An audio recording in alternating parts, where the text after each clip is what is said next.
Hi guys, welcome to the Texas Garden Guy Show. I am Destin Nowak, the Texas Garden Guy, and today I have an awesome guest. He's been a mentor and a wealth of knowledge to me since I met him, and his name is Jay White. Hey, Destin. Well, how are you? I Doing don't know if great. I'm a mentor. A mentor typically means old, so I guess I qualify for that. Um, I tell people you're the OG of internet gardening, and I'm the OP. I'm the old person. So, but but anyway, but thanks for having me. Looking forward to chatting with you today, even though you and I do chat quite a bit. We probably talk about this same amount as me and my dad talk. You know, Uh, so a little bit about Jay is an Air Force vet like me, and he also owns and are you the editor of Texas Gardener magazine? Yeah, I'm everything, Destin. I mean, we have a bunch of editors, so how it works in the publishing world, the guy that wears the big hat is typically called the publisher. So I'm the publisher, but I'm the owner. I do editing, I do proofreading, I do ad sales. When you have a small business, you pretty much do it all. So, but I will tell you, I mean, if we want to talk about the magazine real quick, I'm Yeah. currently working on the November December issue for 2023. And when that issue comes out, we're pretty excited because that is the first issue of our 43rd volume, which in the publishing world means we've been in business 42 full years. We're starting our 43rd year of publishing. And I Wow. think that's awesome. I mean, it's been a hard time for publishers since the internet came out, but some magazines still hold on and still do great. And I think the reason Texas Gardener holds on and does great is because Texas gardeners are very, very passionate about what they do, and so we feel fairly lucky that we're in a market, we're in a niche market where we have people that really do still want to hear from, real professional, high quality, good gardeners. Right. Well, and so you'll be in the 43rd year, but you haven't always owned the magazine. We give people tell people the story like your background and how you came into owning Texas Gardener magazine. Well, it was a curvy road, Destin. It So always is. literally, when I grew up, I wanted to be an ag teacher, and so when I went to college, I went to Tarleton State. I got a degree and a Bachelor of Science in agronomy, and I was going to be an ag teacher. And then the first oil collapse happened in 1980, 1981. And I probably could have gotten a job as an ag teacher. By that time, I had already gotten married and I had a baby on the way. And ag teachers at that time made a whopping $9,600 a year. Oh my And God. so I realized that I could make more if I went into industry.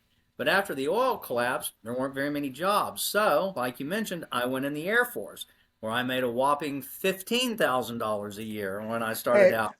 but inflation, inflation makes a difference. That's Inflation, right. it doesn't sound like much now, Yeah. but So I did, a little over 10 years in the Air Force, and the Air Force taught me some pretty good computer skills. And so even though I loved agriculture, when I left the Air Force, I went in and used the computer skills that they had taught me.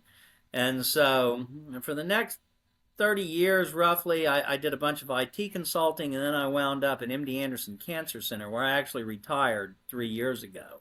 Um, but along that path, my wife and I moved to Brenham, and she encouraged me. She said, Jay, really, you always wanted to go to A&M. You should have gone your first time. And she said, you always, wanted to be an ag. So she said, why don't you see if they've got a master's program over there that they will accept you in? And so I drove over to A&M. I was a fan of my mentor. His name's Dr. William C. Welch. Everybody, Bill Welch, everybody calls him WCW.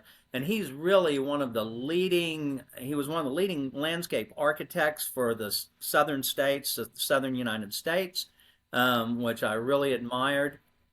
Great writer. I mean, just a true southern gentleman. And he said, come on over, as long as you can pass the GMAT, we will take you in the horticulture program. And so I got accepted to the master's program at A&M in horticulture. And my true graduate advisor there. He's like the guy that guides your career once you're in graduate school. His name's Charlie Hall, and he is still the leading economist of the green industry in the United States. So I got to A&M. I met lots and lots of amazing people like Charlie Hall, Dr. Welch, Mike Arnold, Jayla Fry, people that have wound up supporting me in the magazine, writing for the magazine, master gardeners, all that. So it was really, really a great fit. And so I wound up getting my master's over there when I was 52 years old. And Wow. and so anyway, I came out. I didn't know what I was going to do, but while I was at A&M, I'd been introduced to the owner of Texas Gardener magazine. I started writing for him. And so I had a blog at that time. It was called the Masters of Horticulture. You can still find it out there if you go and search for it. So between the Masters of Horticulture, which I ran for 8 years, and Texas Gardener magazine, which I wrote for 8 years, that's what I guess put me in the position that when the gentleman who started the magazine, his name was Chris Corby, when he was turning 70, he called me up one day and he said, "Look, I'm turning 70. I've been doing this for 37 years. I don't want to run this magazine in my 70s. If you and your wife will buy it, I will make you a heck of a deal." And so Sally and I were, I don't know if you want to say silly enough to say yes, smart enough to say yes, I don't know what, but we bought the magazine and the rest is history for us. Let's use the word adventurous. Y'all were Yo adventurous yo, enough. we were Hey, willing to take a chance. but before we go any further, I want to go back. So, what was your degree in from Tarleton? Agronomy, Agronomy. Okay, yeah, and so crop and so soil science. so I guess um, people who join the military and stuff don't understand. It's like because you were an officer in the Air Force. Well, that's another story that I left out. But Okay. so I went in enlisted. And so for 3.5 years, I was enlisted. I applied to the Air Force's officer training program, and the colonel that reviewed my package called me and he said, "Son, you have a Mickey Mouse degree from a Mickey Mouse university. You will never be an officer in the United States Air Force." And I said, thank you for your honest assessment of where I'm at. And so then I spent time figuring out how to become an officer because, as you know, because you were an enlisted guy in the Air Force, as an E3 and an E4, we really brought home about $15,000 a year, Yeah. $20,000 a year. It was not big money. But if Right. I became a second lieutenant, I was going to bring home $36,000 a year. That was just an ungodly amount of money in Oh my yeah. mind. Oh yeah. And so I got accepted to an ROTC program at Baylor University, and but I had to go back to Baylor and I had to do get a 2 year degree, and I got that in information systems management. And I was in the Oh. reserves, so I carried the rank of staff sergeant. I got paid a little bit and all, and so I was able to go to Baylor. I had a wife and 2 kids, and so I got the requirements for that degree done in 2 years. And then I went in the Air Force, and I was an officer for about 8 years. So I left as a captain. Wow. Wow. I've So seen the pictures. Maybe I'll throw in a picture of what you look at sweet little Jay now, and then you look at a picture of him like in was it the Gulf? Was it the Gulf yeah, War at that's that when time? I was in Riyadh when that picture you have was taken. And it's like big old swole Jay, clean shaven head, and it was like, man, that dude looks hard. Like, he looks tough, I because was not hard. It was a good picture, Destin. I was an Air Force intelligence officer. We had a saying that we wanted to be crypto rangers underground and out of danger, and so we were we were not war fighters. We were snooping on Saddam Hussein and all when I was over there. so you were in Riyadh, but y'all were remote kind of from a like Well, so I kind of like I actually was. so I'm not really sure how much I'm allowed to say, but I was assigned to a unit that did airborne intelligence gathering. And so we were stationed in With the Riyadh. AWACS? Well, so we were on an airplane called the Rivet Joint. So it's a KC-135 airframe, but it's a flying antenna. Yeah. And so it literally can pick up everything in the electromagnetic spectrum. It has a So big dish on top, right? No. So It that's the didn't have the AWACS. So, right. but we always traveled with the AWACS. So anywhere the AWACS is stationed, the Rivet Joint will be stationed. And the reason is both of them are unmanned or unarmed aircraft. And so if one of them goes down over the war zone, the AWACS's mission is to control the airspace. That's why that big radome is up there. It's tracking all of the radar in a 100-mile radius of it. And if Okay. it goes down and you have airborne operations, then something needs to take over. And so the Rivet Joint can provide a backup um, control of the airspace until they can get either ground based radar systems or another AWACS up in the air. Wow. So, but So they do you were travel actually in together. the air then. You were actually flying around. So my squadron that I was in charge of, and one of the reasons that we went to Saudi Arabia is it was one of there were only two assignments in the Air Force when I was there where a captain could get what was called C orders, and that's be a commander. And so Right. you could go over here and you could command a small squadron. Now, I didn't actually get to command this one. You would only get to command this one if the commander was away on a TDY or whatever. But it was one of those promotion things. That's why I went over there, and for the adventure. I mean, let's Oh yeah. face it. That's why you went to like Kyrgyzstan or somewhere. I mean, Yeah. it was so. It's partly because we have to, but it is an adventure. We generally say, "Hey, I'd like to Oh go yeah. over there." Oh yeah. So, but anyway, that's why I went, and my squadron. We had the airborne component. We had a linguist component, and then we had a ground-based station. So everything that the radio, this is, you have to remember, this was when satellites were first coming on and everything. And so everything that was collected on that aircraft was stored on certain types of digital media. And so when that aircraft would come down, people would have to go out, download the digital media, Yeah. and then go and upload it to the systems that we use then to store them, sort them, analyze them, things like that. Absolutely. Have you well, I mean, you and me would probably be a good reference for someone like, who's looking to join. I joined the military when I was 19, and it wasn't because, like it wasn't like any patriotic thing. It's just I didn't know what I wanted to do with my life. Right. I didn't know what I wanted. I couldn't hack it in college. I didn't have, any ideas of going to like a technical school or anything like that. And I just uh, needed someone to tell me what to do. I needed a pathway. I needed someone to lay down the foundation, make me a man, and teach me what it is to be a man. And the military really did that for me. But you were already, kind of in your mid 20s with a kid and a wife when you Yeah, joined. I So was that's I was by the time I got on active duty, I was 24. I actually enlisted when I was 23, and I had a wife and a kid, and then shortly after that, another kid on the way. And wow. but I agree with you. And my dad was Air Force. I come from a big Air Force family. So my dad Okay. was Air Force. My wife, her dad was Air Force. He was an Air Force pilot that was actually killed on active duty. Oh And wow. then her stepfather that actually raised her, I mean, her dad was killed when her mom was 8 months pregnant with Sally. She never met her real dad. And so the man that Wow. raised her was a World War II vet from the Navy. So we have a big, military tradition in our family. And so I always felt that kind of pull because my dad had, always told me this is a great thing for all those reasons you talked about.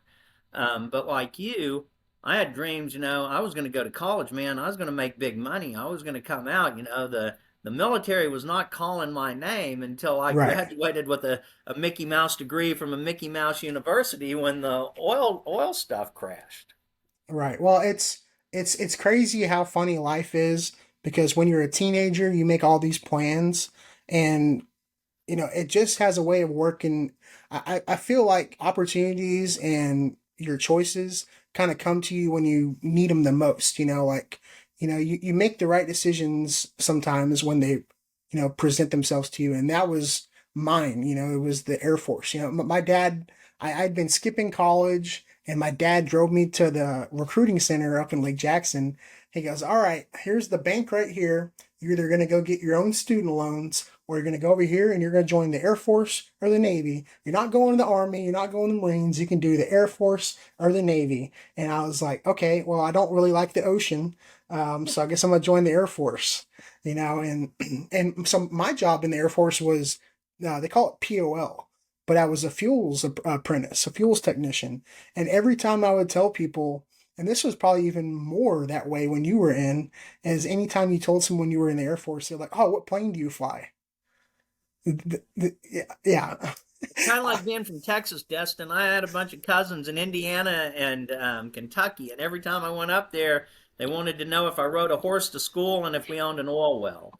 Oh So, my so when you're in God. the Air Force, everybody thinks you're a pilot. Yeah, as if it was that easy. I think it's something like 2% of all people that join the military join the Air Force. It's the small, like one of the smaller branches. I think it's like 0.1% of all those people become pilots. Because Yeah. people understand there's like size requirements, there's a vision requires so many, some like you can't be so tall, you can't be too short, you can't be too wide. I mean, there's a lot of reasons, you can't be a pilot. And on top of that, airplanes are complex organisms. And so it takes a huge amount of support for every one of those airplanes. It probably takes 100 to 500 airmen and to support it, to put the fuel in it, to work on the avionics, to change the tires, to load up the munitions, to check the Yeah. avionics. I mean, it takes a lot to keep an airplane flying. Yeah. Well, and you were talking about AWACS. The AWACS, my main station was Elmendorf Air Force Base in Anchorage. And that I believe they had a memorial up above the flight, the, uh, the flight line. I think the largest AWACS accident actually happened at Elmendorf. There was a bird strike as they were Uh, taking off, and it killed like everybody on board. I think there was a memorial up on the hill. People don't realize that. When I was it's a crazy story. When I was I did my tech school at Shepherd up in Wichita Falls, and every time you walked around, you'd see dead birds everywhere. And I was like, what is going on with this? And it was like, you couldn't go like a quarter mile without seeing a dead bird. Well, come to find out, birds take down aircraft. And so yeah, there's people that they contract on base to actually eradicate birds away from the Air Force base. They don't want them anywhere near, right. and every time you ask, like, yeah, you didn't see any dead birds. You didn't see any dead birds. They don't want anything going on like that. And then the fact that that guy told you that your degree didn't apply, Well, I had an agronomy degree, Destin. There's not a lot of need for crop and soil science in the Air Force. well, see, I didn't think it mattered. I thought as long as you had a 4-year degree, you were, I mean, maybe it's more like that now. Well, I can tell you, and that all depends on the time, okay? I Yeah. guarantee if I'd have tried to sign up during a war when they were needing people, my Yeah. agronomy degree from Charlton would have been just fine. Yeah. But when I was in, the computer boom was kind of happening. People wanted to go in the military to get computer skills and all. So they had all the people they needed, and so they could be more choosy. And Right. and that's okay. I mean, I accepted that, and I found a different way to Oh, meet my yeah. goal. Yeah, I mean Uh, everybody has a skill that is applicable. If you have any common sense, I highly recommend. If you don't have a pathway in life, you're 18, 19, come out of college, Air Force is such a great option for any kid who's looking to make a little money, have a little adventure, and just don't get married so quick. yeah, yeah, yeah. So I can tell you, my kids, and this is a true story. You can ask my kids this. Every night when I would put them to bed, I sang them the Air Force song. I wanted them to go in the military so bad. Sally and Off I we had go into into the the wild wild blue, blue earth yonder. rising high. So anyhow, I wanted we Sally and I had 5 kids, and we wanted one of them, just one of them, to go in the military. It didn't matter, but we had a 0% success rate with that. I mean, none of our kids were interested in the military, and that's okay. They've all done great, but I am a big fan of what you said. If you don't know what you want to do, you may not be an airman, a soldier, a seaman, or a marine when you go in, but when you get in, you'll become one. and they Yep. will, and like I say, you're not pushing fuels right now, and Right. I'm not pushing computers right now, but the things that you learn, and you learn how to deal with diverse people. That's a huge thing because Oh I yeah. I was in the Air Force with people not only from all across the United States, but everywhere the intelligence command is a joint base. So I also worked with, military from different nations and all. Hmm. And I mean that's a huge skill is to learn Oh how to yeah. work with a diverse group of people. Oh, absolutely. I came from a small podunk town in Texas, 1,200 people, and I had no exposure to anything.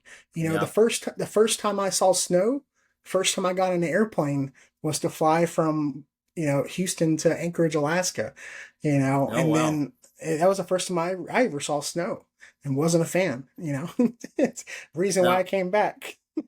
I'm like you. I'm from a small place in Texas, and I had seen snow. I can't say that I hadn't seen snow, but what I'd never seen is my first duty station was Tacoma, Washington, McCord Air Force Base. Yeah. And on July 4th, we went up on Mount Rainier for a picnic, and there was still snow on the ground, and there were like 8-foot drifts where they had cleared the roads and everything. And that just blew this Texas boy's mind. I was like, Oh oh my yeah. God, it's July 4th at home. It's 114 degrees, Oh my Um, God. so, It's such a culture shock. It's such a yep. culture shock. But it's You know, good. It's good to see yes, how people live and all over the country. absolutely. So, Yeah, I was, so I volunteered for my deployment because I was in the middle of winter in Alaska and I was thinking, hey, ain't nowhere going to be worse than where I'm at right now. So yeah. a 6 month, situation came up for Manas, Kyrgyzstan. And I was like, oh, it's the middle of the desert. It's probably going to be warm. I got off the plane, or I got on the plane. It was like -10 in Anchorage. I landed in Kyrgyzstan, and it was -25. It was, just is right after Christmas. It had to be January, and I was like, this is worse than where I was at, and but you get used to it. You can really become acclimated to your environment, especially when you have like camaraderie and people that are going through the same things you're going through, and you build that brotherhood and you build that second family, that kind of helps you get through because they're going through the same thing too.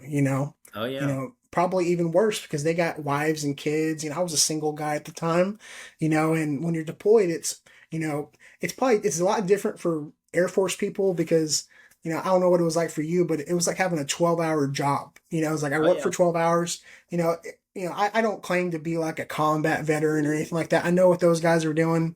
They more, I support you and I'm proud of you. But for me, like deployment was go to work for 12 hours, put fuel on jets, and then go eat, go work out, go to sleep, and then go back and do it again. That Yep. was, and it's such a, having that structure and adjusting back to regular life is so strange. If like, having like, hey, all I need to do is eat, sleep, shower, and go to work. That is such a mind blowing, And like, then it's come so home at crazy. 5 o'clock. Yeah. Well, I worked nights. I Yeah. worked nights for 6 months straight, and it was wild. Um, but anyway, so so you bought the magazine. Y'all bought the Lots of Air magazine. Force talk, but yeah, we bought the magazine. I was 2 years away from retirement at MD Anderson when we bought the magazine, so I give big, shout out to my wife Sally, who, she really shouldered a lot of the burden the first couple of years, and um, and then COVID hit, and so even though I wasn't retired, at that time, I was still working from home, and so I was able to Yeah. start, taking some of the burden off of her. But she really, she's the one that allowed the dream to happen and carry on Oh because yeah. she stood up and learned a whole lot and did a whole lot that maybe wasn't her dream as much as mine. I've met Sally, and she strikes me as someone that she didn't want to do it, she wouldn't do it. You know what I mean? Yeah. I feel like if Sally didn't want to do what she was doing, she just would say, "No, I'm not doing it." Well, and I, she's there now. yeah. So So now, we've had to hire people and all, but she still plays a huge role. Make no Oh mistake, yeah. she still makes plays a huge role. But Oh, um, I but I've we got met a her. bunch of I know who's grandkids, really in Justin, and she charge. likes those grandbabies. So Oh yeah. she Well, will it say, helps. "No, I'm It not helps. going with you to that place. I'm going to see the grandbabies." It helps that your kids are grown. I couldn't Yes. imagine you doing it if your kids were young. Yeah, so we come from a different background in the fact that I did a lot of consulting. And so I've always traveled a whole lot my life. So my kids grew up, knowing that I was not always there. And so, but you're right, it would have made it much harder. It is very good to have a nice, stable home base and all. So, Yep. and no kids. When the grandkids come, I will promise you, it gets harder to run Texas Gardener. Oh, So, I've called you whenever you're around the grandkids. I'm like, okay, call me back later. yeah. Just So, yep. So when y'all bought the magazine, was it, you already had a subscriber base, pretty much y'all kind of had like bought a turnkey business, it was already running. So y'all were pretty kind of much. just he handed it off, and then y'all kind of took some of his processes, adapted them to make them work for y'all, but you still had that base, but you had to build more. You had to expand and grow that base. And Yeah. is that So, that's exactly right. And so, and in a way, it's probably a good thing that I was still working full time, and Sally was able to do it, because what that meant is that we could not jump in there and try to make a bunch of changes right at the beginning. We right? had to fall back on what he had been doing that had worked well for him. And so we took it slow. We started to make changes. I just think that when somebody owns something for a long time, they're not as passionate about it as they were in the beginning. And so the magazine needed some work. It needed to be updated, look more like the 21st century than, the 1990s and all. But I didn't jump in and change everything right away. So it gave me time to get out and meet a bunch of our readers, find out what they liked. Because of my stuff at A&M, one thing that was a huge help to me is I'm a big fan of the Master Gardener program. So if your listeners are Master Gardeners, hats off to you. If that's something you think you would like to do, I highly encourage it. This is a great, great organization. And when I was at A&M, I worked right side by side with Jayla Fry, who is the I don't know what you call her, program chair of the Texas Master Gardener program, the whole state.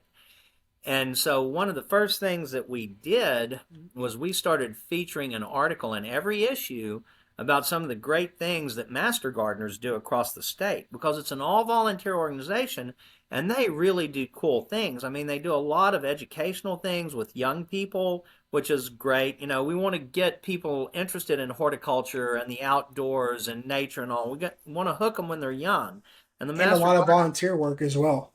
yeah, A lot of volunteer work. yeah, they maintain, like here in Brenham, they put in a school garden at the elementary school to stimulate the senses, so they had a little garden for smell and That's sight and cool. sound. And so they do great things like that. But then you also have some master gardener groups in the hill country that are doing like water conservation projects, and they're actually going in and working with landscapers and doing things to capture runoff. And so it's a great, great organization. And by agreeing to feature them in each issue of our first 2 years, I got to meet a bunch of gardeners all across the state who liked the magazine, who had subscribed to the magazine. And I got to just see, how wide. I don't think when people talk about gardening, I think typically people just think about growing fruits and vegetables or flowers. Right. But, the whole topic of gardening, it's huge. And Oh and yeah. I'm gonna put you on the spot here, Destin. Yeah. What's our tagline at the magazine? Plant happiness. Plant happiness, y'all. And I Yep. mean, when I was in doing my master's program, Charlie Hall told us, I went to one of his lectures. He's really a brilliant man. And it was a lecture to the nurseries across the state. So they all came together. He was giving a talk. And he said, if you people think you are selling trees and shrubs and flowers and vegetables, you are missing a huge opportunity. He said, what you are selling is you are selling health. You're selling physical health, mental health, well-being, joy, happiness. And he said, if you are not, promoting that, you are missing 50% of the sales that you could get. Yep. And that stuck with me. And that really has become the tagline of our magazine is plant happiness. Because the field of horticulture is huge. There is so much out there, and every bit of it, as far as I know, I have not found any part of horticulture that does not bring somebody that's doing it joy or happiness. I Right. mean, we really are in a happiness self help field. Oh, for sure. I mean, I don't think I ever talk to anybody about gardening or landscaping that doesn't talk about the therapeutic aspect of, gardening and how it makes them happy. Like, I work 10-hour days and come home and spend an hour or two in the garden almost every single night. It's a way to decompress and, de-stress. And, someone was even telling me that getting dirt under your fingernails is like they were doing a scientific study that it did something to like release endorphins or something. It can also give you pink eye. Well, I'll you can cure pink eye, but yeah. I read something very similar to that just this week, and so and that's all great, but I also tell people I think there's some misunderstandings out there. You and I are from the South. We grew up with people that hunt and fish and all of that. And a lot of people, they get down on hunters or anglers, or you're killing fish, you're killing deer or whatever. But I'm going to tell you, the most environmentally sensitive people that I know are hunters and fishermen. Because, I was gonna say native plant people. well, and native plant, but that's kind of the same thing. But the I'm just point kidding. is, if these people are in nature, they care about nature. They understand that Right. nature provides them, their hobby, the things that they enjoy. And so, just being outside, my point is, you can get dirt under your fingernails, and that's evidently a benefit. Sunshine's a benefit and all. But just going out there and watching the life cycle of finding, Oh yeah. the other day I found a cottontail nest in one of my giant pots that I have, and watching those little bitty babies grow and all of that. That's an added benefit of being outside in the nature. It's not just the Yeah. growing; it's being in nature as a it's like a blessing. You if you take time to notice it, nature is pretty stinking cool. Well, especially for people who like live in subdivisions like I do, where at your house you're on some acreage where you can kind of look around and not see another neighbor. I can literally see my neighbor watching TV on his back porch from inside my house. Yeah, but you know what So else you can see? I remember from one of your posts, you can see a possum. So you've got neighbor, you've got nature in your backyard. And that's believe it or true. not, that possum's pretty cool if you can observe her for a while.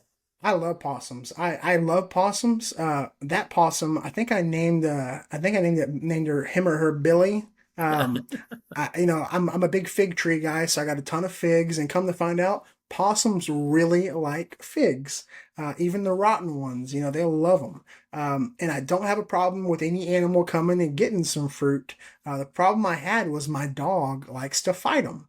He reached up and grabbed one off the top of the fence one time, and they were wrestling. So my concern with trying to get relocate that possum was that I just didn't want it to get hurt. Like I felt bad. I think possums Right. are great. They eat a lot of ticks. They usually can handle snakes. They do a lot of good stuff. Did you know that the average lifespan of a possum is about a year? Now, I didn't know that. I would have thought it was longer, but that's What is the number one thing you see get hit by cars? yeah, possums Yeah. and So armadillos. an armadillo. Well, it's Guess what I less. saw hit by a car today? It was very sad and very cool because I know we don't have very many out here, but we saw a baby fox that had gotten run over on our road, a gray Really? fox, It and was a gray one, huh? there's a gray fox, and we've seen them on the game cameras before, but we just don't see them that much. Sally and I had chickens for years, and I think we caught one on a game camera one time. And if we've only Wow. got one that comes to a chicken coop, that means there's just not that many of them around. So very sad to see that, but it was Oh also yeah, very interesting to know there's still a fox population that's somehow yeah. making it out here. Oh, for sure. I think back in like April when it rained a ton, we're down here towards the Gulf and we have more gators. I saw Right. somebody hit a 5 foot gator Ooh, one day. I yeah, that was would do damage. that would do a lot. Well, so I was that day. So I drive along a lot of like farm roads coming home. I take the back roads home. Um, that's another kind of de-stress like thing I like to do. But anyway, I counted 8 alligators in the ditches and stuff that day, and then including that one that got hit by a truck or something. And I was like, man, that sucks. That Yeah. sucks. Um, but yeah, I mean, it's definitely a good way to see nature. I got those leaf cutter bees that came in, and I haven't done a follow up video because I had an incident. Did you see that video that I posted of the leaf cutter bees? Yes. Um, so I put them in there, and these bees they're North American, native bees, but they come from Canada. And so when people are selling the bees, I don't think they took into account the Gulf Coast with the stuff we have down here. So within like a day, I had fire ants getting into the cocoons. And I messaged them. They're like, "Oh, put cinnamon in there to keep the ants out." Well, I did that, and the ants were gone. And I came out like 2 days later, and they were hatching. But I had like 5 or 6 lizards hanging out around the bee house. And as soon as a bee would fly out, they would grab it. They'll grab it. Like it was insane. I couldn't believe it. It was crazy. But nature. That's It is. Nature it's is it's fascinating. it's nature. Um, so I know one thing about you is every gardener has their thing. They have I'm into figs. Jorge's into like oak trees. Everybody's got their thing. So I know what your thing is, and maybe you want to elaborate to people why you're into poppy Well, so much. okay. Well, I love poppies. So I've got two or three things. I don't think I have anything like you're into figs. So I love poppies. Make no mistake, I do love poppies. And part of my love for poppies goes back to a military story. I mean, I knew poppies. We have poppies around here. But when poppies really made a difference, I got to be in England. I was in London on what they call Remembrance Day. We call Veterans Day. So November 11th. And at England, I tell people they do up Veterans Day right because they truly understand the cost of war. So the United States, since World War I, has lost around 900,000 people in war. So almost 1 million people have been lost since, I want to say, since World War I. I think I'm getting the stat right.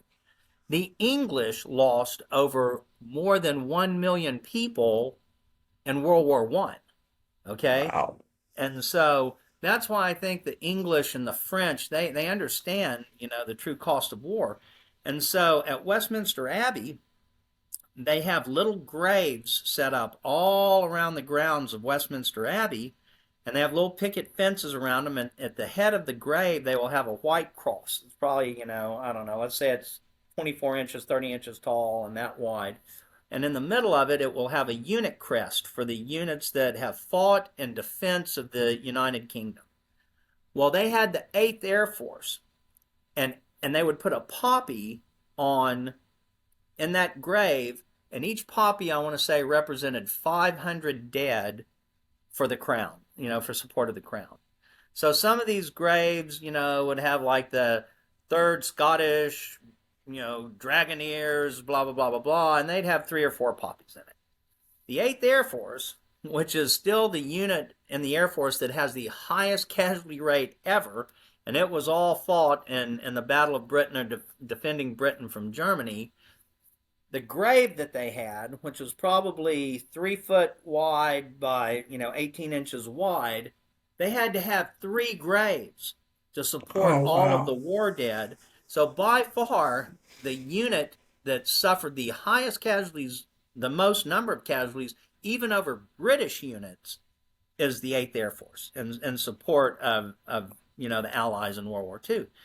And Wow. so when you would ride the train, or what they called it the tube. When you rode the tube, from where I was staying down to Westminster Abbey and Parliament and all of that, everybody in the country would be wearing silk poppies on their lapel.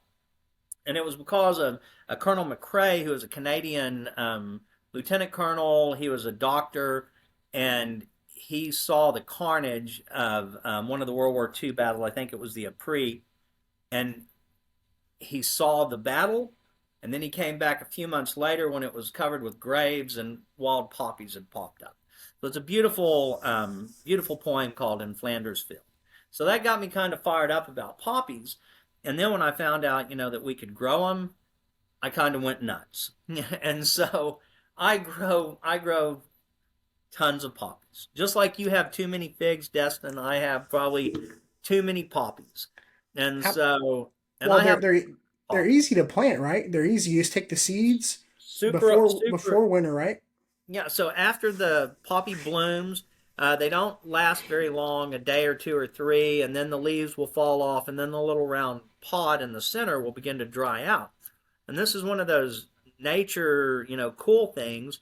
The little poppy pod is a cylinder, it's round, and then on top it has a little crown.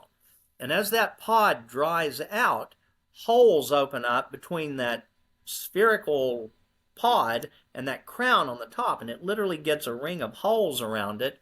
And you can take it and shake it out in your hand or into a sack to collect the seeds. But what nature designed that for is when the wind blows or something brushes against it, every time that plant goes back and forth, it's spewing poppy seeds, you Wow. know? And so super easy. So I always collect mine. The poppies bloom early in the spring, typically in April, some into May. And so I always collect them, save them up, and then I always put them out September and October. And so Do you have to? I mean, would they just reseed themselves? they will most certainly reseed themselves. But what will happen with any plant that reseeds itself is you'll never get a smooth uniform coverage in the Patches. area that you want. So if you had your poppies right here, because of the wind, next year you're going to have more poppies over here than you're going to have where the original poppy plant was. And Right. so that's why I like to collect the seeds. But you are 100% correct. There's a yard in LaGrange that I go by every year. Sally and I go through LaGrange a lot, and it's completely covered with poppies. The entire yard in the spring is nothing but poppies. And Oh I wow. stopped and talked to them, and I said, "How much trouble is this?" And they're like, "What do you mean We trouble? don't do anything. We don't do anything. Yeah. We just don't mow until June." And we're like, "Okay." Wow. So yeah, it will. They will reseed. And how many varieties do you grow?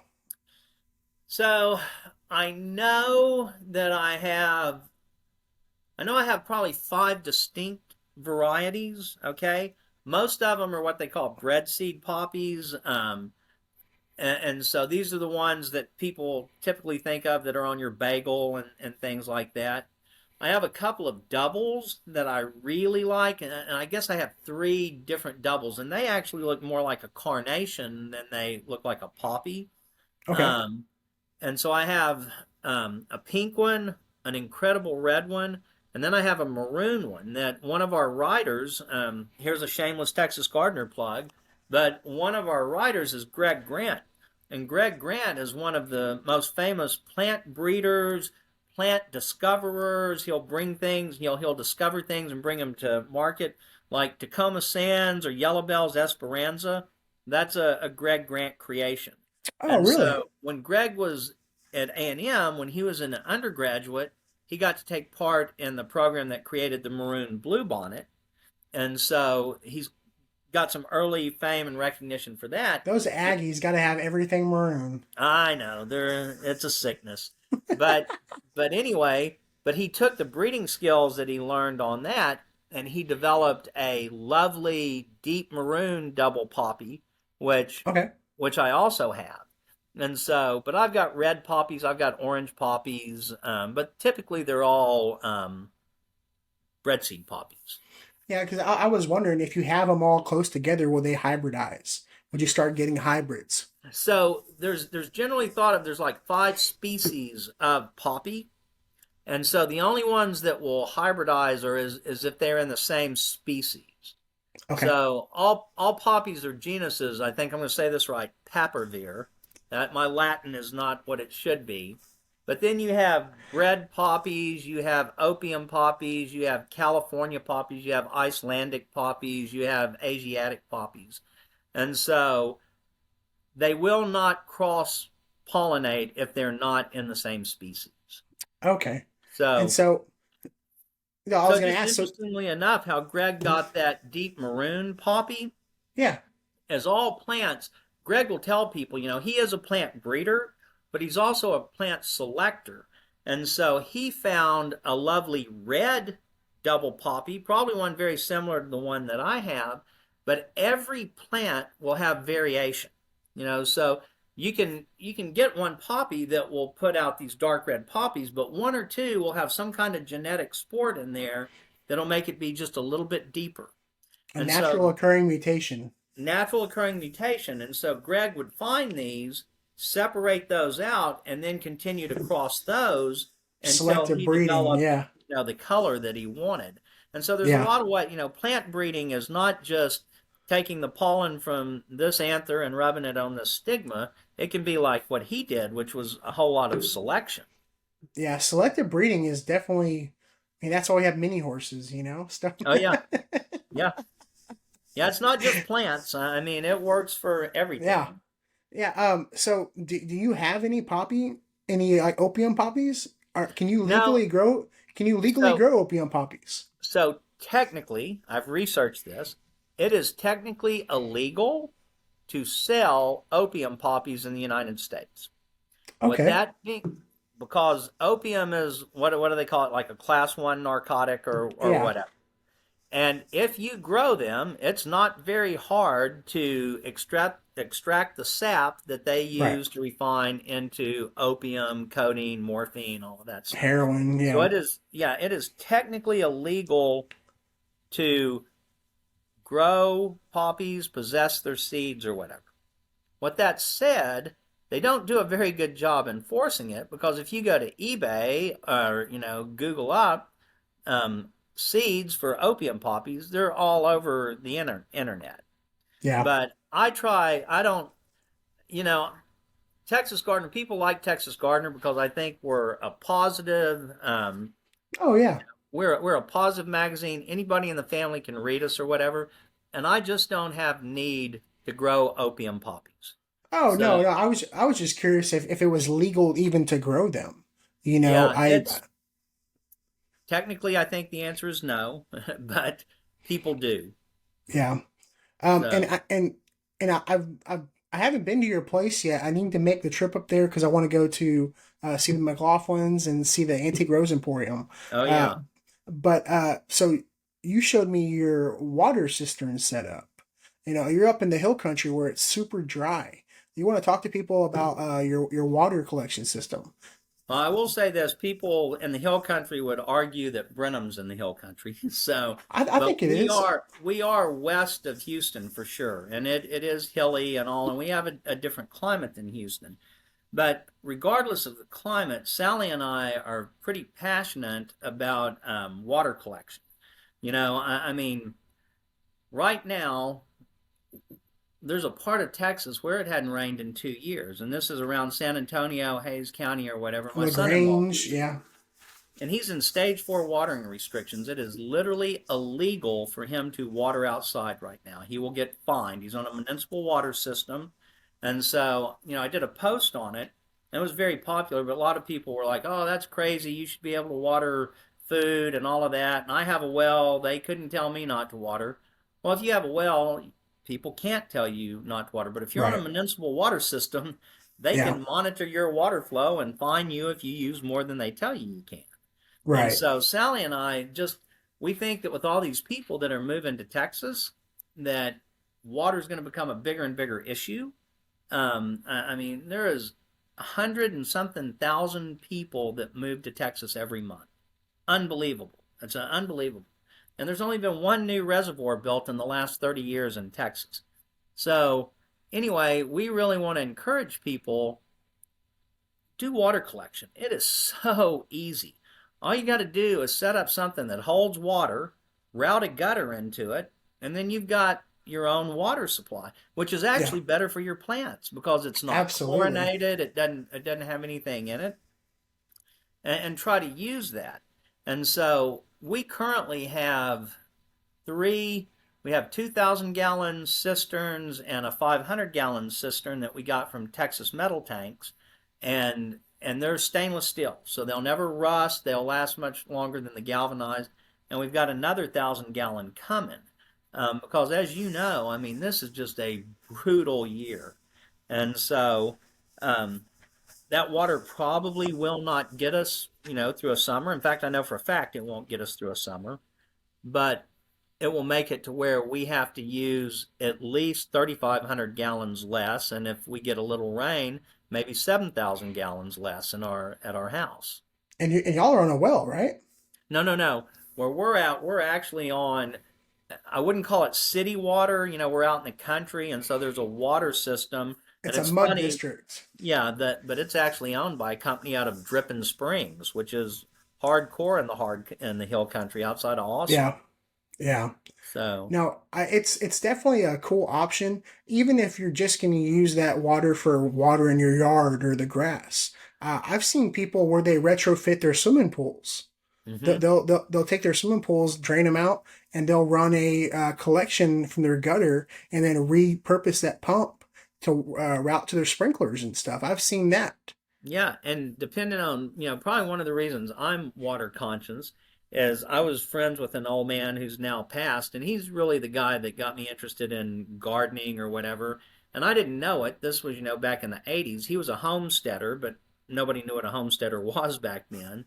And he lived on the top of a hill in a two-story house, and he had a big cistern that he collected all the water off of his roof, but he also replumbed his house so that all the gray water in his house went into that cistern. And then since he was on the top of the hill, he kept his garden down at the bottom of the hill, and he would just use gravity flow Yeah, to water that garden. And what was so to me ingenious about his, mine, if it stops raining here and we run out of water, we're out of water, okay? But since he routed the gray water from his house into that, he would always have a little bit of water in that cistern. yeah, I mean, he didn't put his toilets in it, but I'm talking about he would put his sinks and his yeah. shower water would pump into that cistern Well, I've even seen people, you can use a certain kind of laundry detergent, and your laundry water can even be used. to use. Yeah. So I know I haven't heard about that in a long time, but I know that many years ago, I remember hearing about there was so much phosphorus in laundry detergents Yeah, that the gray water would get in these septics or in these sewer systems in the city that would really increase root growth and everything. oh And my so God. a lot of the sewer lines and everything would get clogged with tree roots and things like that because the water that was running through them was full of fertilizer. And so I've heard that that's why many years ago they started making phosphorus free or phosphorus reduced laundry detergents.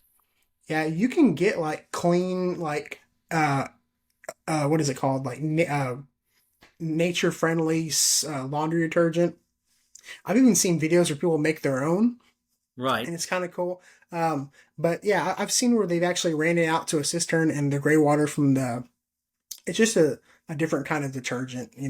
But if Right. it had phosphorus in it, it might even be better. It's like a liquid fertilizer. Well, it depends. One problem with Texas soils, though, most Texas soils wind up being a little phosphorus doesn't deplete as quickly as nitrogen, so it tends to build up.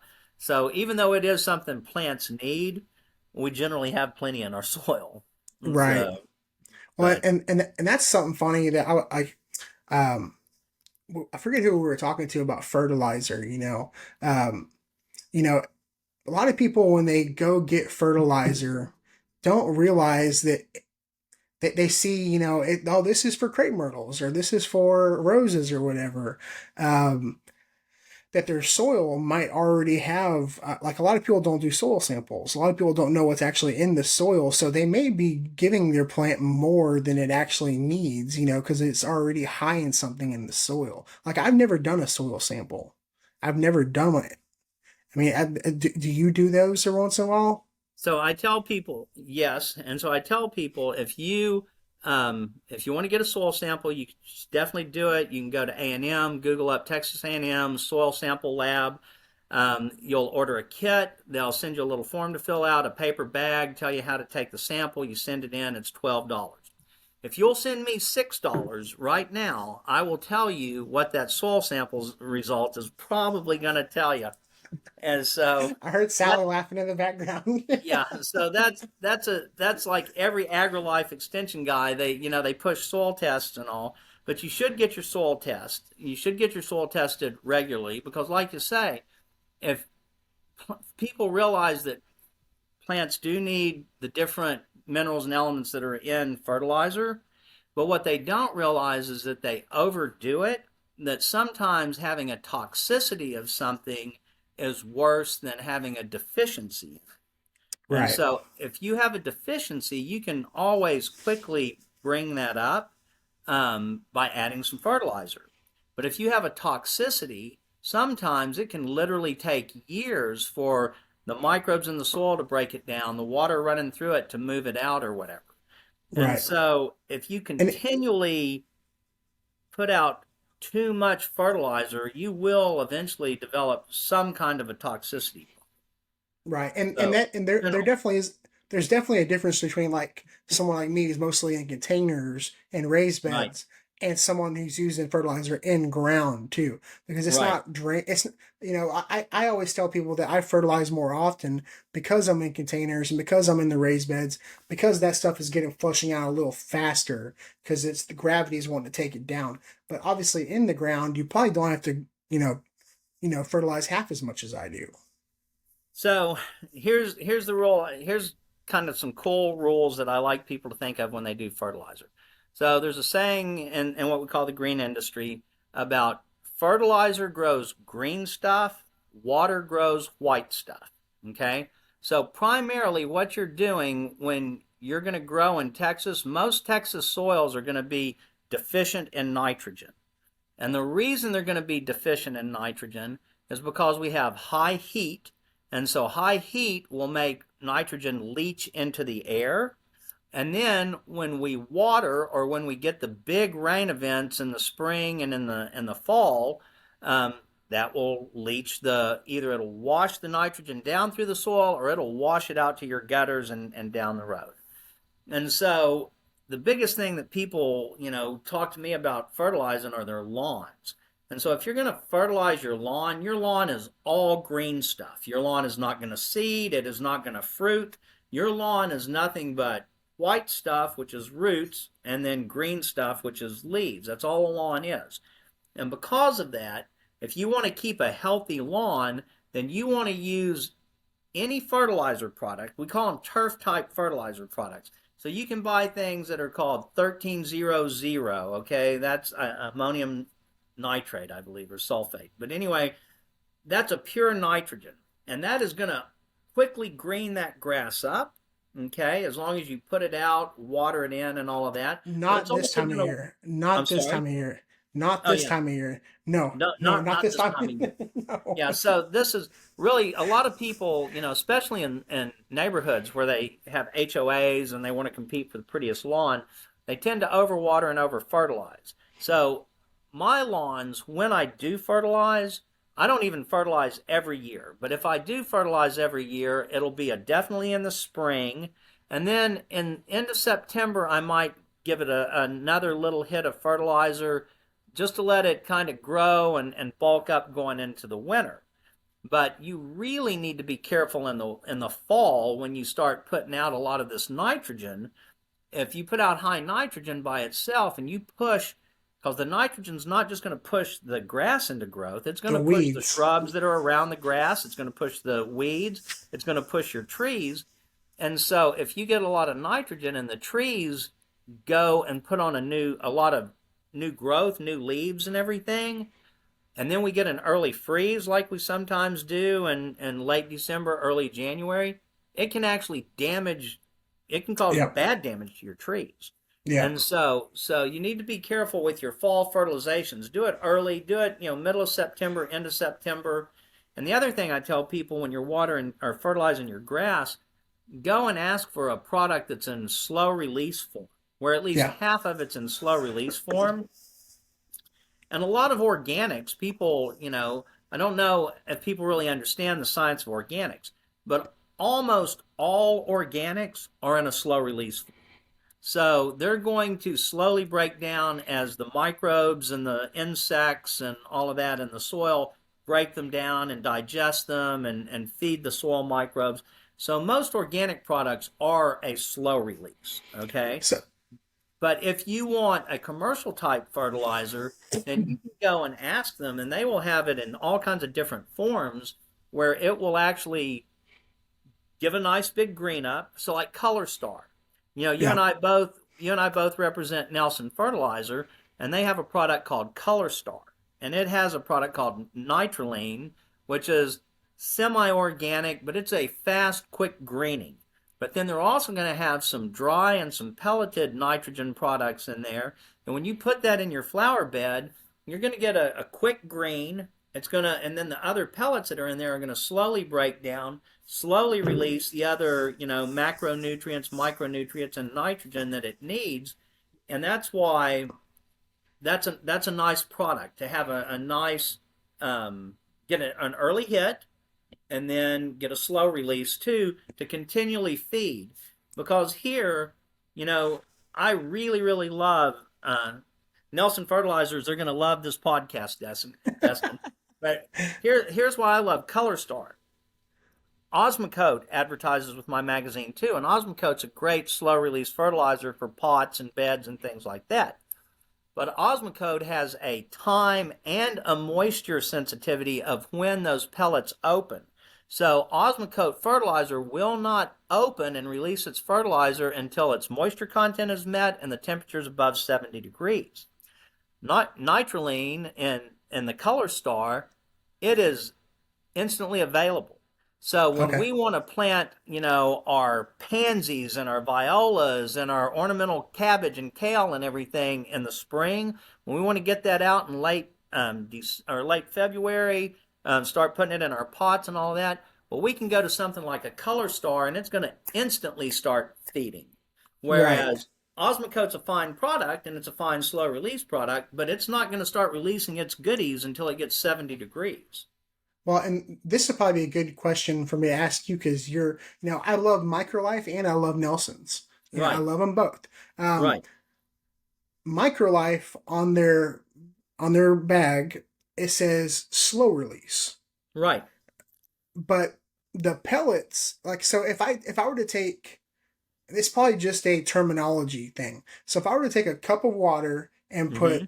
my Color Star and take a cup of water and put Microlife Humates Plus, the Humates Plus is going to dissolve like Right. pretty quick. The Color Star is going to leach out slowly in that water. So when I think of slow release, I think of something breaking apart, so like a pelleted, like a coated pellet. So is there like the time release and a slow release? No. What is the terminology there? So it is terminology, and this is good, and this is where people like simple answers, and this one's not a simple answer. But why all I love Microlife. Make no mistake, they're a I big can cut I sponsor can of cut us. I can cut Man, this out if I need to. I got the Microlife tattoo right here. I love Microlife just like I love Nelson. Yep.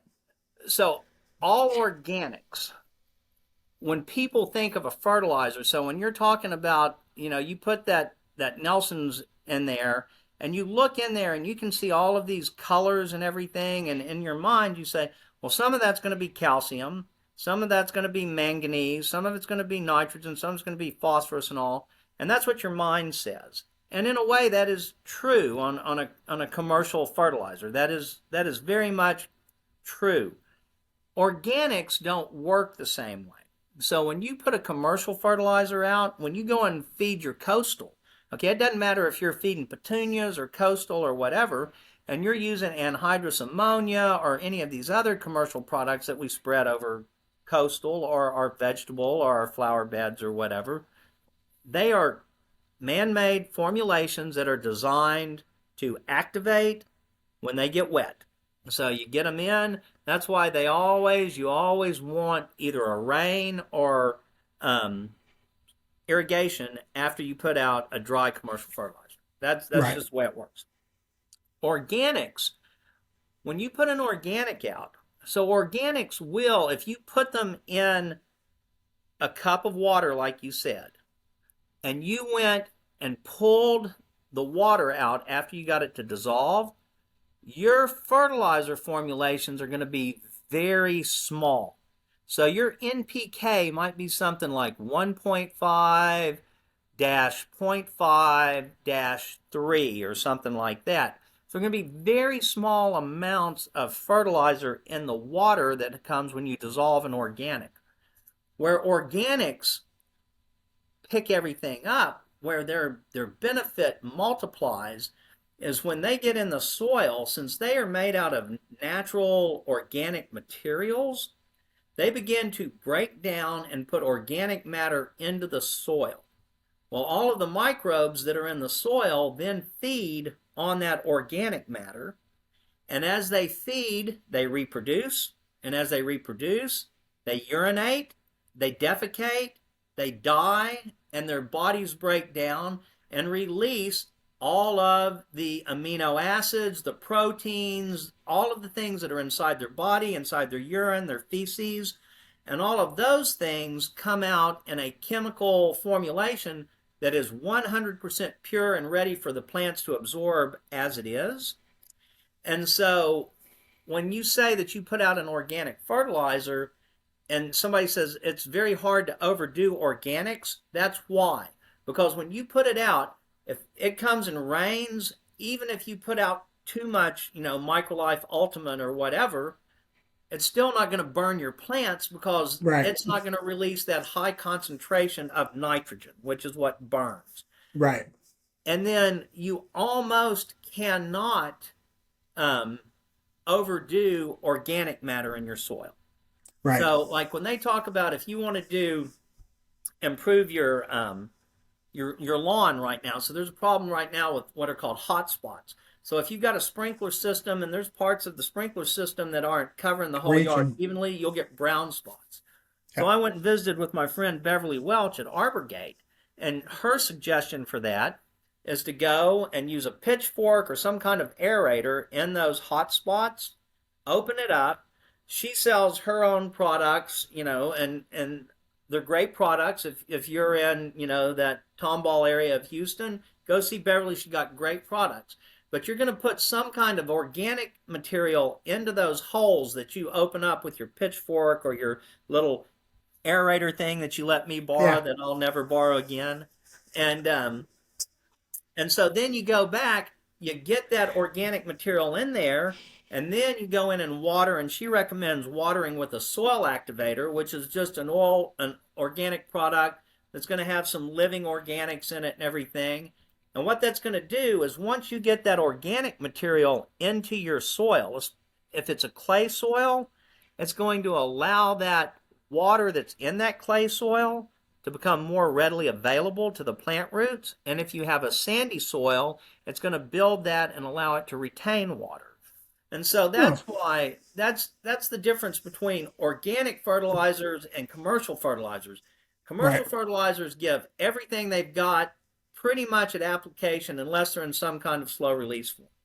Organic fertilizers, they give it slowly and steadily. So as long as you're putting organic fertilizers out, until all of that organic matter that was contained in them dissipates, they're going to continue to give you something for a long time. Oh, okay. Well, that makes So, sense. That definitely makes sense.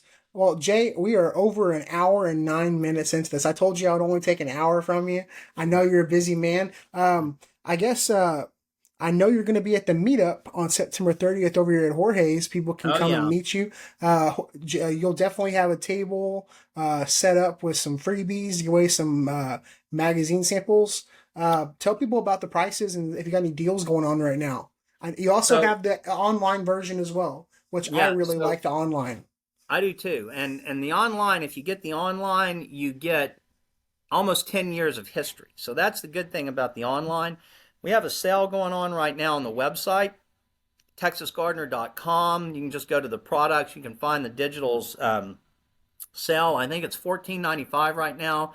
It's normally $19.95. If you like print, 1 year print's $24.95, and if you want print and the digital, we let you have it for just $9 if you add it on to your print subscription.